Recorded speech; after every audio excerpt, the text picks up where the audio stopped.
आज की यह कथा भगवान शिव की करुणा, अपार शक्ति और अपने सच्चे भक्तों के प्रति उनके प्रेम को दर्शाने वाली अत्यंत भावपूर्ण और प्रेरणादायक है। यह कहानी प्राचीन समय के प्रसिद्ध ऋषि मृकंडु और उनके पुत्र मार्कंडेय की है। मृकंडु एक तपस्वी और धर्मनिष्ठ ऋषि थे, किंतु उन्हें संतान का सुख प्राप्त नहीं था।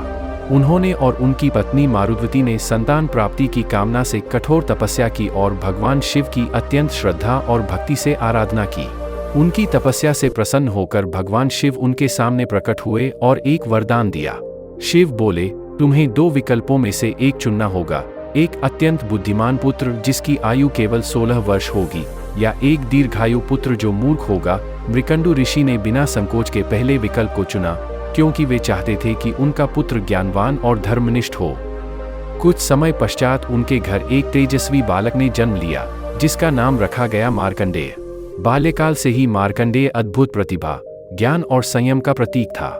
वह भगवान शिव का परम भक्त था और दिन रात उनकी आराधना में लीन रहता।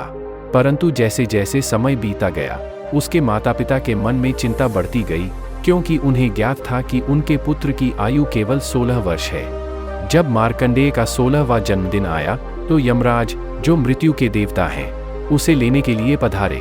उस समय मार्कंडेय मंदिर में भगवान शिव के शिवलिंग की पूजा कर रहा था। जैसे ही यमराज ने उसे पकड़ने के लिए अपने फंदे को आगे बढ़ाया, मार्कंडेय भयभीत होकर शिवलिंग को कसकर पकड़ लिया और पूरी श्रद्धा से भगवान शिव को पुकारा।